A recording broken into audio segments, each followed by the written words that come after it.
Rock Paper Shotgun just put out a top 50 FPS PC games of all time list, and I really like it when websites do those because it gives me an excuse to get all riled up and complain about stuff. So I wanted to do a quick video going through their list and fixing it the way that I would do it instead. It's not going to be scripted. I'm just doing this from notes, so if you don't like my unscripted rants, or if you're from the RPG Codex, hi, you're probably going to dislike it. Obviously, the original list is just the opinion of the writer, so there's going to be some authorial bias, and then the changes that I would make to the list are my opinion, so it's going to have all sorts of my bias. I shouldn't really have to disclaimer that, but some people tend to think that when you put an opinion in video form, that means you're claiming it as gospel. And that's not the case. I don't state things as my opinion because they're the things that I'm saying. You should be able to put two and two together and figure that out for yourself. So they talk about how their criteria precludes a game like System Shock 2. So, spoiler, System Shock 2 isn't on the list. And they say, well, that's because it's not an FPS. And that's right, but then they go and break that criteria a bunch of times, as you'll see when I get into the list. So, I do think they're correct to not put System Shock 1 or 2 on the list, or Deus Ex, because, you know, they're excellent, or Thief, I mean, any of those kinds of games. Magnificent games though they may be, no, they're not really shooters. I mean, you could shoot people in System Shocks 1, 2, and Deus Ex, but that's not really the focus of the game, and if you judge them just as an FPS, then yeah, they wouldn't be all that spectacular. Usually when I see these lists, they're just sort of an excuse to put, you know, great games or games that people like on a list. Like, let's just celebrate these games, and they don't really hold true to the criteria that they set out. On the one hand, it's good that they are saying, you know what, we're talking about first-person shooters, so System Shock 2 is great, Thief is great, Deus Ex is great, but we're not going to talk about them on this list. That's good, but again, we'll get into it later. Times where clearly the authorial bias gets in, and they're like, I like this game, I'm going to put it on the list even though it's clearly not a first-person shooter. Another one of the interesting things is that they left Duke Nukem 3D off the list. And they give the dumbest reason for it. They just said, the first level was great, the rest of it wasn't that great, and then it's not that funny in hindsight. Okay, in hindsight, I mean, almost no comedy is funny in hindsight, but forget about the comedy. What about the multiplayer? The multiplayer in that game was hugely inventive and fun because it has such interesting weapon variety that do more than just different types of damage, like shrinking people, freezing people, all that stuff is cool, trip mines, remote bombs, all that stuff. Then there's the realistic environments, far beyond just level 1. There's sort of a realistic feel to a lot of like the city environments, and also having a protagonist with a kind of a in-your-face attitude, or batitude as we used to call it in the 90s. That was, you know, pretty new and pretty special, as well as the interactivity of those realistic environments, something that a lot of games sort of copied onto afterwards. And then, of course, the build engine, which, I mean, yes, 1996, build engine and Quake engine both came out. Yeah, maybe the build engine not so revolutionary, but at the same time, there's a lot of good games built on the build engine. So, Duke Nukem 3D as a good game, as an influential game, seems like a shoo-in for the list. I don't honestly see how they left it off. It just seems like someone played Duke Nukem Forever and was like, this is terrible, therefore I retroactively hate Duke Nukem 3D. That's fine, that's their business, but they are incorrect, and I'm going to try to fix that. Another one that they left off that I think they foresaw people being frustrated with is Blood. And I do like that game, but I totally get why they wouldn't put it on the list, because it's just a thematic conversion of Duke 3D. It's got a sort of in-your-face, you know, bombastic protagonist, or, you know, he quips, he's a smart aleck. That's not really special. The weapons, similar story. I mean, like, the dynamite is just the same thing as the little pipe bombs. There's a lot of similarities there. I don't think Blood really stands proud of Duke 3D. Like, if you're not going to put Duke 3D on the list, you absolutely don't put Blood on the list. And once you have Duke 3D on the list, you don't really need Blood on the list. You know, it's just does not stand proud enough from Duke 3D. So that's my opinion, obviously. So let's hit the list. Number 50, they put Marathon on there. And I'm, on the one hand, very glad that they saw fit to put Marathon on the list. But honestly, I don't think they put it up high enough. And I think there's a couple of reasons for it. Like, first of all, this isn't just about games that are good. I think it's about games that are influential. So you can talk about Marathon just being a fabulous game, but let's talk about the influence, right? So being the game for Mac users, you know, this was the Mac shooter. This is an important game because it supplied that whole side of the market. I think Mac is terrible artiste garbage today. 90s Apple users, they deserved our respect. Modern day Mac users, no, absolutely not. But Marathon was important to, the Mac environment. And then just as a game, the influences of the game itself, it has mouse look, it has dual wielding, and it has a really in-depth, detailed story told throughout the actual levels. It's actually told live throughout the game. It's not in cutscenes between levels. It's not like, a chapter screen. It's a story told to you as you play. So I would probably put Marathon a lot higher up on the list, but that's only really if I thought that the numbers were all that important. Number 49, they put Fear, which I think is a pretty solid pick. I don't have anything against that pick in the top 50. Fear is a great game. I don't think it has the most amazing story and the most amazing setting. Really, the whole plot of Fear is just an excuse to string you from epic firefight to epic firefight. And it's got sort of of course, the game layout itself is very Half-Life, and the enemies that you fight are very reminiscent of the Half-Life Hecumarines. But it also is trying to use the slow motion and the environment destruction, the bullet impact effects. It's trying to get kind of almost more of like a John Woo, really epic shootout kind of thing. And I personally, some people could probably get bored of how repetitive the game could be, but I think that the gameplay, the actual firefights are so good that it sustains you throughout the entire game, to the point where even though I don't really care for the story, and I think the jump scares are really cheap, especially no replayability, because between the shootouts you're just walking down a scary hall, basically. That being said, I had no problem seeing the game through to the end because I wanted to keep having great shootouts. So I think that's a very impressive gameplay design. Totally earns a spot on the list. Number 48 is Xenoclash. I'm like, why Xenoclash? I don't think I've ever met anybody who played it and thought anything other than, yeah, it's an alright gimmick. I don't know. I think this must have been a game that the writer of this list played and thought, well, this is actually pretty good, and liked it maybe more than it deserved. I'm not sure, what, I don't think of it as a standout game. I definitely don't think of it as an influential game. First-person Melee, maybe they didn't play Breakdown, maybe they didn't play Chronicles of Riddick. Although actually no, because Chronicles of Riddick hits higher up on the list. So yeah, honestly, this one doesn't make any sense. So I would say let's redress an issue. Let's smack Unreal in there. They did not put Unreal 1 on this list. I don't really know why I want Unreal on the list. Probably just for the influence of the engine, because the game itself is pretty fun sci-fi shooter. And I know when I first played it, it starts off, you're in the ship, it just seems like another corridor shooter, and then you go outside.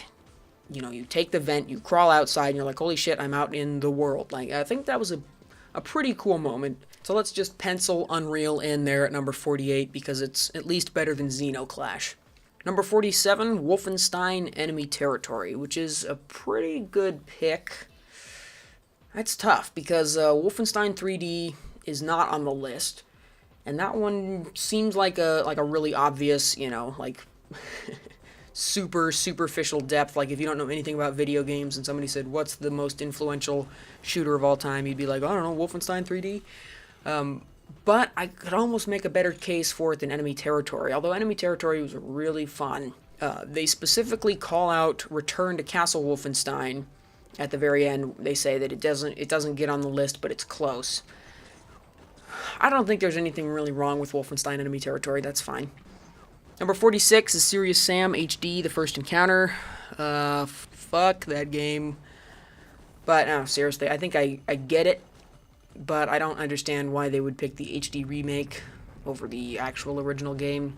I sometimes see a tendency in these sort of lists to put new games on the list instead of their much more influential predecessors, and I think it's just, I don't know if it's to get clicks or if it's just to sort of make it seem like they're with the times or something, but most of the time there really is no reason to put, the more recent sequel to an influential game. It just doesn't make sense. So in this case, I don't know, I'm sure Serious Sam fans could tell me one way or the other, but I'll grudgingly accept the game on the list.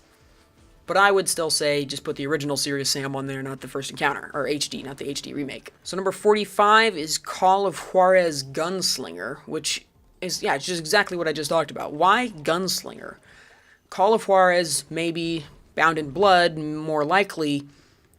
But still, neither of those particularly. And Gunslinger, like, I didn't even know that game came out. I never heard anything about it. When I read this list, I looked up a YouTube video. The game looks like dog shit. So maybe that's just the brief piece of gameplay that I saw. I should play the game.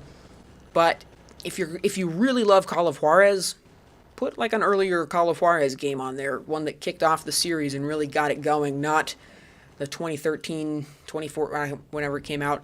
The sequel that just sort of pooped out after they completely blew it with the cartel. So I'd say no Call of Juarez.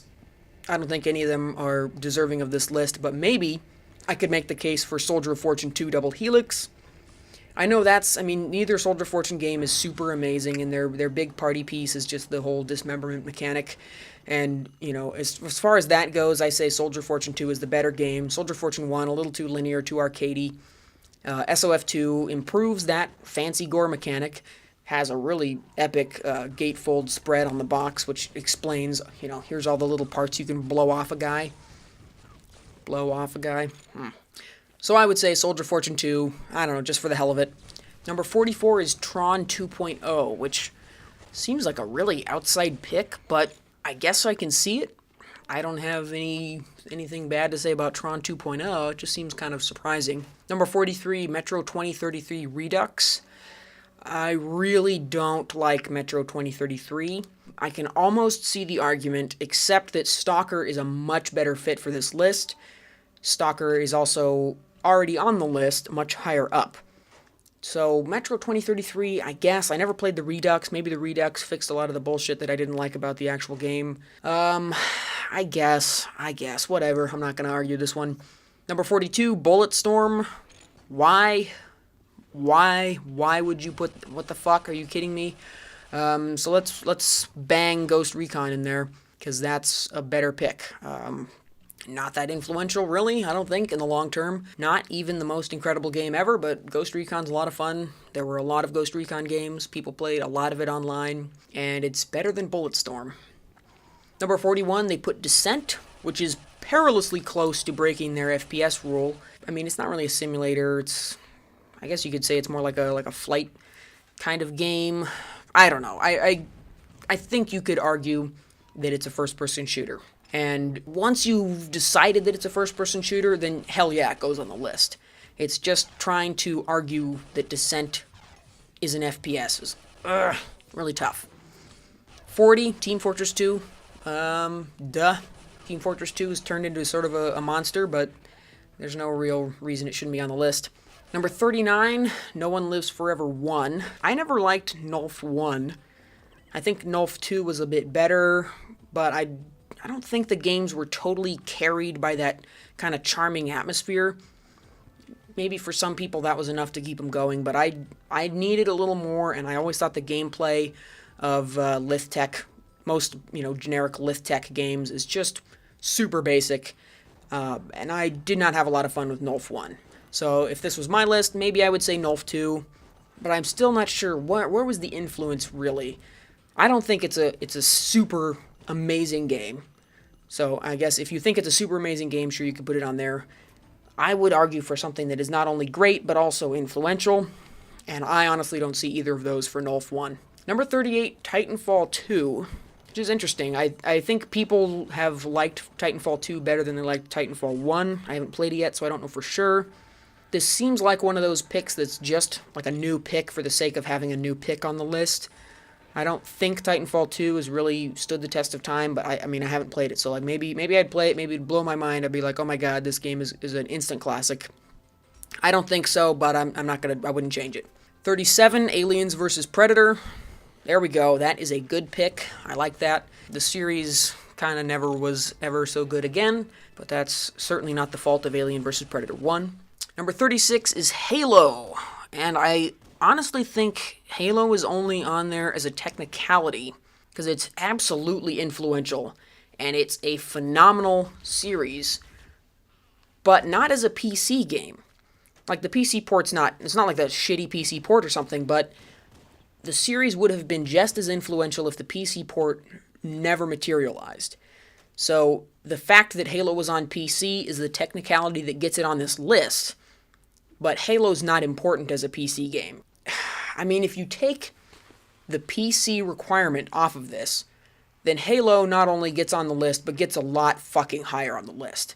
Now, you can argue that Halo's influence is bad. I don't think it's all bad, but you cannot argue its influence. And you cannot, I don't think, really, you can't really argue that Halo is a bad game. Like, it's a freaking fantastic game, great series, extremely influential, and would be one of the top 10 if this was not a PC-only list. And then, of course, maybe you could also get GoldenEye on there. You know, the thing is that if this was not a PC-only list, it wouldn't change in a lot of ways. Halo would go higher, you'd get GoldenEye on there, maybe Time Splitters would sneak its way on if I wasn't looking too close. I don't like Time Splitters that much. Otherwise, what else? I mean, what is there? Like, that's pretty much it. Those are the two console shooters that would get on this list. Maybe I'd put Breakdown on there. I don't know, just to be an asshole. So, yeah, anyways, Halo, great series.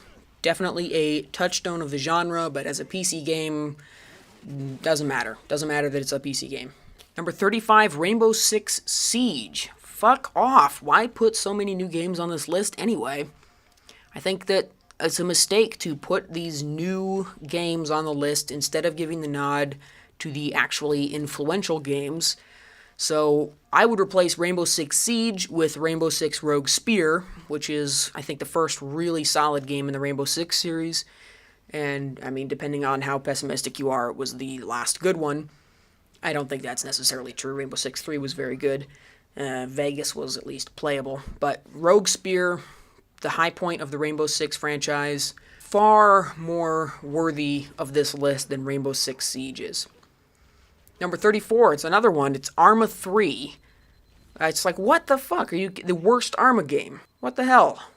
Why the fuck would you put Arma 3 on this list? The obvious pick is OpFlash, so I'm putting OpFlash there. OpFlash, you know, probably the best in the series. You know, they tried to modernize it with Armas 1, 2, and 3, and I think Arma 2 may be the best in the series, but OpFlash, great game, definitely the most influential. I could see Arma 2. I think the last time that I saw one of these lists, it was maybe like a top 100 PC games of all time, and they put Arma 3 and Arma 2 on that list. This might have been PC Gamer or PC Gamer UK or something. And I was just like, you know, what are you kidding me? Why put two of them on there? First of all, and second of all, why Arma 3? Like, you know, if I had to put two Arma games, one of them would be OpFlash, one of them would be Arma 2. Those are the two good ones. Arma 1 was an abortion. Arma 3 was just a mess. Anyway, number 33, Star Wars Republic Commando, which is a really weird pick, because it is a good game, but it's not much of a shooter, and the only real party piece was that you had some squad controls, which, I don't know, like, who was super impressed by that? I'm not honestly totally sure, because it came out around the same time or later than, you know, for example, Rainbow Six 3. And as a PC game, I don't know. I mean, this one makes sense to me in sort of an Xbox list. Like, Star Wars Republic Commando was a great shooter on the Xbox, but I could give you a better pick on both the Xbox and the PC, which is Brothers in Arms, Road to Hill 30, and or Earned in Blood. I think they can both go on there. They're basically the same game. That was a game that had much more depth, a much more inventive mechanic. I think overall a much more solid game. So unless it's just like, oh, Star Wars Republic Commando did something cool with the Star Wars license, that's true, but I don't think that gives it a spot on the list. Number 32, Shadow Warrior. The sequel to the remake of Shadow Warrior. Not just like Shadow Warrior. That just seems stupid to me. So why don't just put Shadow Warrior on there? Have your millennial audience just Google something. They'll get it. They're smart. They know how to use the fucking internet. Number 31 is Far Cry 4, which is retarded. utterly retarded. They've got Far Cry 2 higher up on the list, and that one actually makes sense, which I'll get to later. But I think Far Cry 4 is a bullshit pick. It's the same fucking shit. Every single game is just like Far Cry 4. Why the hell Far Cry 4? So anyways, my pick would be Medal of Honor Frontline, because they didn't put any Medal of Honor games on the entire list at all. So Medal of Honor Frontline has that, the D-Day mission, and is arguably I wouldn't say arguably, I think that's probably the most successful game in the whole Medal of Honor franchise. It's the big one on PC. Like, you could argue maybe about Medal of Honor on the PS1, whatever. But Medal of Honor Frontline, huge game on the PC, kind of the go-to game when you think about Medal of Honor. So that one makes a lot more sense than frickin' Far Cry 4, Jesus. Number 30, Call of Duty 4 Modern Warfare, which, yeah, totally makes sense. Probably that's when the whole set-piece-oriented gameplay kind of solidified. If I'm being totally honest with you, I prefer Modern Warfare 2. Weird, I know, I can explain, but not now, I don't have time. So, yeah, fine. Modern Warfare 1 makes more sense on the list than Modern Warfare 2 does, definitely. Number 29 is another weird one. They put Jedi Knight Mysteries of the Sith, which is weird to me that they would try to differentiate between the game and the expansions so much. And they make the point that Mysteries of the Sith kind of tells a better story, a little more focused, has some better gameplay, I guess. And, I'm not going to argue that point, but I just see the two games as a single unit. So I think that, anything that's in Mysteries of the Sith totally counts. I wouldn't say the best RPG of all time is Elder Scrolls Blood Moon. You know what I mean? Morrowind. It's all Morrowind. It adds to Morrowind. So this, Mysteries of the Sith, I just say Star Wars Jedi Knight. Superb game, great expansion, definitely worthy of the list. And then 28, Star Wars Dark Forces 1. So I say, Dark Forces 2, Jedi Knight, is a vastly superior game, and it's one of the truly standout 90s PC games. But at the same time, I could totally understand putting Dark Forces 1 on there first, just because, frickin' Star Wars FPS, you kidding me? Knock it out of the park. Number 27 is Rising Storm, which is the Pacific Theater half of Red Orchestra 2, and that is a really good pick. I love Red Orchestra 2, I love Rising Storm. I think not only is it an excellent game, but it really stands apart from a lot of other multiplayer shooters, because it has that kind of great asymmetrical warfare that you can't really get in most games. Number 26 is The Chronicles of Riddick, Assault on Dark Athena, which is just the PC version. That's interesting. I feel like that's another technicality. I think the Xbox version was a lot more successful. But, if it's an excuse, to get it on the PC list, that's fine. It was a really good game, and more importantly, the influential side of it was that it was great use of a movie license. And one of those rare instances where the licensed game really rose above the film. The Chronicles of Riddick movie, a little bit insane. But yeah, that's a great game. If that's what it takes to get it on the PC list, technicality, that's fine. Number 25 is Call of Duty 2, which is another pretty good pick. I really see Call of Duty 2 as the first next-gen, it's not next-gen, it's not even last-gen, it's 2 gens ago. 2 gens ago it was next-gen. How many gens is that? Yeah, but it was the first next-gen game from the 360 and PS3 era.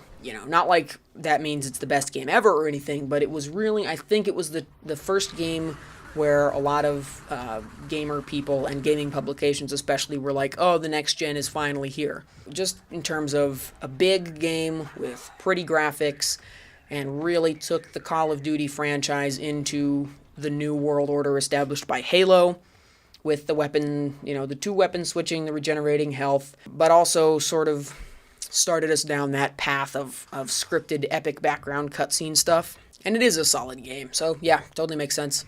Number 24, Dishonored 2, which doesn't fit your goddamn criteria. It's not an FPS. So, I mean, if you're gonna break the criteria this bad, then put fucking System Shock 2 in there. System Shock 2 is just a great game. Not an FPS, no, but if that rule doesn't matter to you, then fuck it, let's put System Shock 2 in here. But, I'm not gonna do that. I'm just gonna take this game off the list, and I'm gonna say, how about a Red Faction game? Why not Red Faction? Red Faction 1, You know, you could say not a great game. Yeah, it's an okay game, but it does have that environmental destruction, which is super influential. So Red Faction, better on this list than Dishonored 2. Number 23 is Unreal Tournament 2004, which is a really excellent game, and I would totally want to put it on this list, but I think I'd have to give the nod to the original Unreal Tournament, just because it really, you know, I mean, obviously it kickstarted the series, was probably even more successful than Unreal, actually definitely more successful than Unreal, and Unreal Tournament was so good and so complete that I think you can go back to it after playing Unreal Tournament 2003 and 2004, Unreal Tournament 3, all those games in this franchise, and not feel like you're missing much in Unreal Tournament. Like, it's got those big, beautiful levels, really solid, excellent game. So I would say, you know, give the nod to the classic, put Unreal Tournament on here, and, you know, just accept that that really covers the whole Unreal Tournament series. You know, like, by putting Unreal Tournament on here, you're not snubbing UT2K4, you're just saying that Unreal Tournament's a great series that gets on this list. So that's the way I see it. I mean, I guess if they're really only talking about single games, which is why they put an expansion to Jedi Knight as one of their picks, I can see why you would say Unreal Tournament 2004, definitely the peak. I would say the whole series can be summed up with Unreal Tournament. So that's what I would do. Number 22 is Alien Isolation, which again does not fit the criteria. Like, you know, they have a stealth games list, and I would see Alien Isolation as more of a stealth game, just because it has first-person perspective and it does have shooting in it. I don't really think that makes it a shooter, so I'd say let's get this off of here, and let's throw out kind of a weird outside pick, and let's go with Command & Conquer Renegade, which, pretty good game, not like a, you know, world-beating 10 out of 10 amazing, memorable game, but it had a really cool multiplayer idea that I think definitely qualifies as influential. So it's got that kind of, you know, commander mode where somebody plays commander and then the rest of the troops run around. Sort of a fusion of RTS and FPS, which, you know, influential in terms of Savage and Savage 2, games that were directly inspired by it. But also little bits of it kind of started to show up like in later Battlefield games where you've got commanders giving orders and other stuff like that. Or, you know, managing resources, maybe more Battlefield 2. But yeah, so I'd say Command & Conquer Renegade had a lot of multiplayer influence. Number 21 is Wolfenstein: The New Order, and yeah, I guess I could see that. I would say that the game would get on there more because it sort of started this like FPS revival. Just to spoil the rest of the list here, Wolf 3D doesn't get on this list, which, I mean, given some of the bullshit that they put on here, seems like a real travesty. But Doom 2016 also makes the list, and I don't think that one really counts for reasons that I'll get to. But I say Wolfenstein: The New Order, yeah, sort of like showed people, hey, look, FPS games can still be like fun and action-packed. You don't have to surrender to the mass market appeal to still make a good shooter. So that one, I think it's way too high on the list. If the numbers matter, then it's way too high on the list. I don't think the numbers really matter. This is all just a collection of games that are good. So yeah, totally fine. Number 20 is Natural Selection 2, a game which I've never played and nobody I've ever met or talked to has ever played. So perhaps you can enlighten me. Maybe this game is so excellent that it deserves this position. If not, I'll just go with the dinosaur theme and say I'd rather see Turok 2 on this list. I mean, I don't know. I've never even played the PC version of Turok 2. If it's anything like the PC version of Turok 1, then it really doesn't flex PC muscle. But it's just, you know, Turok 2 is a great game, good multiplayer, and technically it did come out on the PC, so I'd rather have that than Natural Selection 2. Number 19 is Crysis, which is more of a meme than a game, but I guess it's okay. Just in terms of influence, Crysis probably does carry a lot of influence, and then of course there's the entire can it run Crysis, it's like the ultimate litmus test, it's the ultimate benchmarking game, you know, like definitely gets in there as an influential game. In terms of being a good game, I don't really see it personally, me personally. Like, why would you put Crysis on there but not the original Far Cry? And to be perfectly honest with you and indulge in a little bit of video game hipsterism, the better pick would maybe be Chrome. I really like Chrome. Chrome got the drop on Far Cry by about a year. But even before that was Project IGI.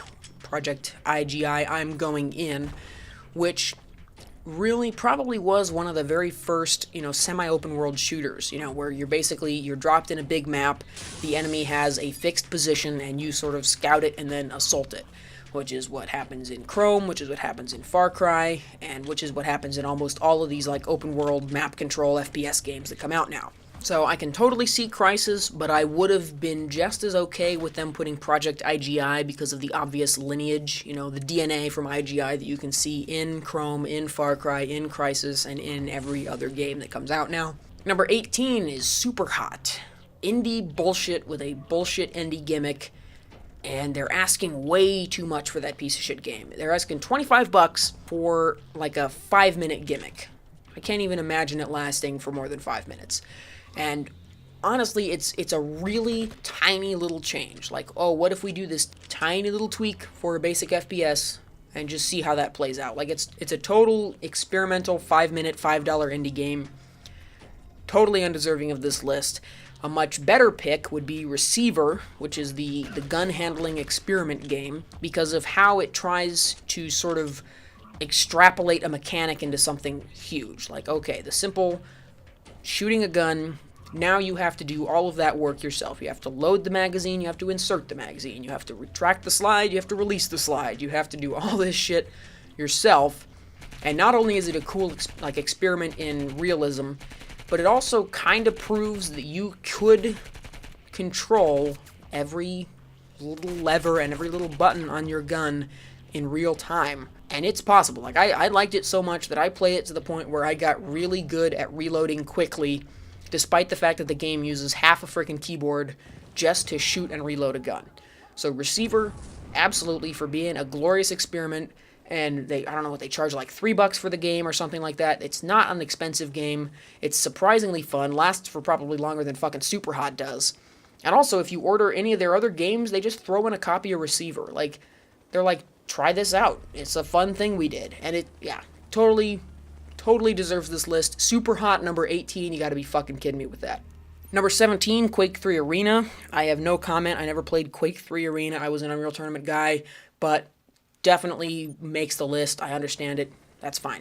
Number 16 is Battlefield Bad Company 2, which is interesting. It's another one of those duplicate things because 1942 hits the list, so I'm not sure why they would want to pick, an older game and a newer game. But I understand that you'd want to put Bad Company 2 on here because it probably is the best game in the series. I would say you don't need more than one Battlefield game on the list, and if you're only going to have one Battlefield game on the list, 1942 is the obvious pick. But, Bad Company 2, I don't really have anything else I could slot in there, but that works pretty well. Number 15 is SWAT 4, which is great. It's a fucking great game. I'm glad it got this high on the list. It's good to see that game getting some recognition because SWAT 4 really is probably one of the best, slow-paced, super realistic tactical shooters ever made. I think SWAT 3 is a lot of fun, and Rainbow Six Rogue Spear, Ghost Recon, those games are really good, but none of them really shrunk it down and cranked up the level of detail like SWAT 4 did. SWAT 4 really said, let's simulate the minutia of this. Let's do everything. So, having the equipment like the wand to look under the door, having different non-lethal options, having to tie people up to bag the evidence, it carries on from SWAT 3, but totally amps up the detail. Really good, really focused game. Freaking love SWAT 4. Absolutely goes on the list. Number 14, Battlefield 1942. I already just talked about Battlefield, but yeah, this is the one that should be on the list. And, I have nothing bad to say about 1942's. It was super revolutionary. You could say that Codename Eagle technically invented it. That game was broken. Nobody played it. Never heard of it. And you don't hear about that game until you Wikipedia search Battlefield 1942. It was not the influential game 1942 was. Number 13 is PlanetSide 2. I never played PlanetSide or 1 or 2, and I asked a bunch of people, and none of them ever played PlanetSide. So, from my perspective, the game was not that influential or great. Maybe it was. Maybe I somehow just missed the whole thing. But I would say, just based on my own personal experiences, I would say this is a good spot for Wolfenstein 3D. Makes more sense to me than PlanetSide. Number 12, BioShock 2. Oops, you broke your own criteria again. You go in this whole spiel, System Shock 2 doesn't count, because it's not an FPS. Oh, BioShock 2. Alright, so Bioshock is just like a different themed version of System Shock 2. Bioshock 2 was the sequel nobody wanted. I don't get this one. Bioshock has more shooting in it and more shooting mechanic than System Shock does. So if you're going to put a Bioshock game in, put Bioshock 1, the game that everybody loves, the game that, was very influential and was lauded. It's got problems, yeah, but Bioshock makes more sense than Bioshock 2, at least to me. I think it's too high on the list, probably, but that's fine. Number 11 is Left 4 Dead 2, and this is one of those situations where I think Left 4 Dead 2 is much better than Left 4 Dead 1, so I'm not gonna complain about them taking the sequel over the original. Left 4 Dead 1 was kind of like a half-baked, decent little experiment, but Left 4 Dead 2 was a far superior game, so that's fine. Number 10, Far Cry 2. Yes, I'm with Reverend Anthony on this one. I think Far Cry 2 is a broken, unfinished game, and yet it's still incredible. RPS has like a little write-up for why they picked Far Cry 2, and I think they totally identified the reason why I like the game.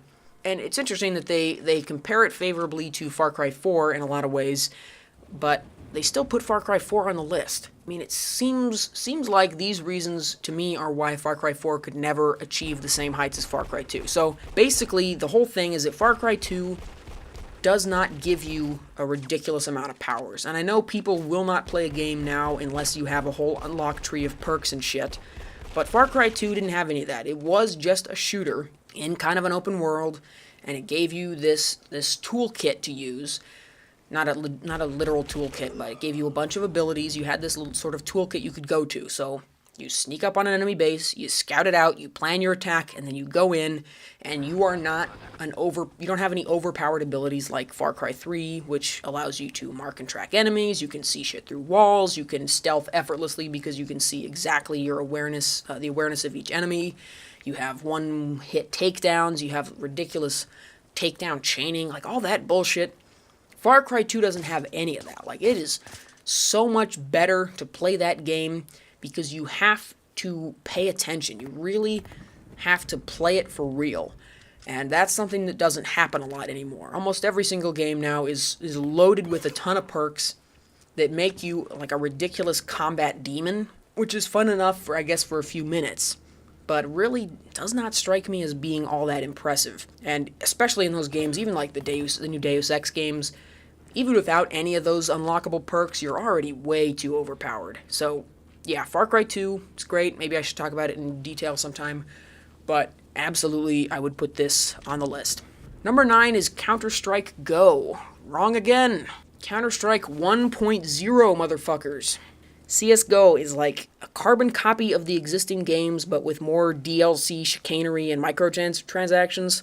I don't see why this game should be on the list just because it's popular right now. It doesn't make any sense. Counter-Strike was the influential game and really excellent. Maybe Counter-Strike Source you could argue as being the big hit. But CSGO is just bullshit. And it doesn't really add or change all that much. I think the games are all so similar that it's possible that you could have played so much Counter-Strike 1.0 that you would never even need to play Source or Go. This seems like a really stupid, just, trying too hard to be with the times kind of pick. Number 8, Half-Life 2. Fuck it. That's fine. Half-Life 2 can get on the list for being influential, if not necessarily good. I appreciate this, at least, because the last time I read one of these top 50 or top 100 games list, I'm pretty sure Half-Life 2 beat Half-Life 1, which I think is just a travesty. But, yeah, I mean, how could you not put Half-Life 2 on there? Everybody fucking loves that game. Whatever, I don't give a shit. Number 7, Overwatch, which I don't think is at all a valid pick, because they already got Team Fortress 2 on the list, and as fun as Overwatch may be, and as much as people may be enjoying Overwatch, Team Fortress 2 was the progenitor. It is the classic game. Overwatch is just the thing people are playing right now. And, maybe history will prove me wrong. Maybe Overwatch will go on to be bigger. I don't really know. But this is actually where I would stick Marathon. Like, I would stick Marathon way up here in the top 10, but that's just my personal ridiculous Bungie bias. So if I was putting Marathon way up here, then I'd have to fill Marathon's spot with something, and I guess I would say Delta Force Black Hawk Down, which is a weird, I'm sure a weird pick. I know that game is not amazing. None of the Delta Force games were ever really amazing games. I liked them, but you know, they were just sort of solid middle market shooters. But Black Hawk Down, first of all, good in that it tells the real story pretty well. I think it does a good job of telling it. It's kind of a cinematic game, and it's a much earlier cinematic style game that didn't really start happening until years later. So in a way, it was kind of the vanguard of the Call of Duty cinematic style, you know, seeing the Black Hawk go down in the distance. That kind of, you know, kind of epic, scripted, set piecey stuff mixed in with a competent shooter. So I would say Black Hawk Down. Sure, I could see it eking on to the 50 spot, and then let's give Marathon number 7. Get it? 7. Marathon can be 7th. Number 7. Okay. Number 6 is Doom 2016, which I don't think makes sense. I think Doom 2016 is kind of amazing in the context of 2016 when good FPS games didn't get made anymore, but I don't think it's going to reach levels of greatness or influence, which is what the whole list seems to be about. So, like Wolfenstein, The New Order, I think that's the correct pick for the FPS revival, you know, because it beat Doom 2016 by a few years, and that's already on the list. Like, that's the better pick for the, you know, throwback shooter, you know, balls to the wall, badass shooter in the modern era, you know, that sort of goes against convention. Doom 2016 is not really breaking new ground in that regard. Really good game, but only because it's 2016, because it came out in 2016. If it came out at any other time, it would just be another pretty good shooter, I think. So this is where I would slap in Duke 3D for the reasons that I talked about ages ago. Number 5 is Devil Daggers, which is, no way in hell, man. Are you kidding me? I played Devil's Daggers, and it's like a super basic little indie project. It's not a great game. It's not an influential game. It's not an important game. It's just kind of a, you know, it's a nice-looking, retro-y, pixely arena shooter. You're just in a tiny little circle, and you run around. I'm sure Serious Sam fans would love it. All you do is strafe out of the way of incoming projectiles while you shoot back a bunch. It's, yeah, no way in hell does it get on this list, and absolutely no way in fucking hell does it get to number 5. Are you fucking kidding me? This is an indie cred pick. There's just no other way to explain it. So I would say, how about Tribes? Tribes didn't make it onto this list. No Tribes games, so let's put Tribes 1 or 2. I don't think it really matters. 2 was never really patched to be playable, but Tribes 1, definitely. Tribes 2 is the game I played more, but wow, whatever. Number 4 is Stalker Shadow of Chernobyl. And as much as I love Stalker, I think it might be a bit too high on the list. I think it's a tremendous singular game, but I don't think it's had much impact on the industry. Unless you count Metro 2033, which is a straight-up carbon copy made by basically the same people. Yeah, I don't see Stalker as being this enormous game changer, although it really is an excellent game, and just for how unique it is and for what a classic it is, definitely the first Stalker game. Although obviously Call of Pripyat is probably the one that's actually playable. Clear Sky is a big waste of time. I really like Stalker, but I don't know. I could see putting it on this list. I just don't see putting it this high on the list. Number 3 is Doom, which is, totally, definitely deserves to be there. That's a good number for it. That's fine. Number 2 is Half-Life, and number 1 is Quake. Now, I understand why they would put them like this, and my personal pro Half-Life bias means that I'm going to say I would put Half-Life 1 at number 1, and I would do so because of the influence. So, I am over the moon to see them place Half-Life 1 ahead of Half-Life 2 for once. I would even put it above Quake. And I think it's because Half-Life 1 not only is such a great game, but also has a huge amount of influence. This is the game that invented scripted sequences, for all intents and purposes. You can argue whether or not that was a good influence on the industry, but at the time it was fucking incredible. And it had a huge influence. Maybe it was a bad influence. Maybe people shouldn't have copied it, but it's not Half-Life's fault that people copied it badly. So I would say Half-Life 1, top PC FPS game of all time, absolutely. That being said, they put Quake up there, and I think depending on who you are and what you're interested in, absolutely Quake. on the one hand, Quake is kind of just a tech demo. Like, it's a new 3D engine. Holy shit, we're rendering 3D. Look how smooth it is. It's fully 3D. Isn't this amazing? Excuse plot, super basic gameplay, solid meh, except it's all about multiplayer and influence. So the influence of the engine, the game engine, which Quake is just everything. For example, Half-Life is Quake, right? And I don't remember exactly, but I think even Call of Duty is still Quake 3, right? Like, they used Quake 3 to make the first Call of Duty game, and they never stopped. They just kept using that same engine. So, Quake, enormously influential engine in the industry. And in terms of multiplayer, I never really played Quake multiplayer. Like I said, I was an Unreal Tournament guy, but I know people who played the shit out of Quake multiplayer, Quake 1, 2, and 3. And, yeah, definitely the multiplayer with the modability, like Team Fortress, the original Team Fortress, for example. Tons of mods, tons of custom content, and then also the server browser, like an easy way to find and get into multiplayer games. Quake is a really, really close second for me. I totally get why they put it at number 1. Anyway, so that's my whole 1 hour's worth of talking. Hopefully I'll have edited it down to something significantly shorter than 1 hour, but you know, I like it when these lists come out. I don't like the lists themselves. I think they're always wrong, but they do give me a good excuse to complain about shit and talk about video games, so it's kind of fun. They did other ones. They did like a top 25 stealth games list. I'm not the biggest stealth game buff, so I wouldn't try to speak to that one. And then PC Gamer is always putting out a revised top 100 games of all time list, PC games of all time list, obviously. And that one has become an abomination in recent years. The classic Deus Ex is the number 1 PC game of all time thing came from PC Gamer. You know, back when they were not stupid. They kind of recognized that Deus Ex was the greatest PC game of all time, which is a bit of a goofy meme / joke, but it is at least a pretty accurate one. And they've revised their list since then to include a lot of fancy new bullshit, and I'm pretty sure they put Half-Life 2 at the top of the list last time, which, shoot me in the fucking head, that's terrible.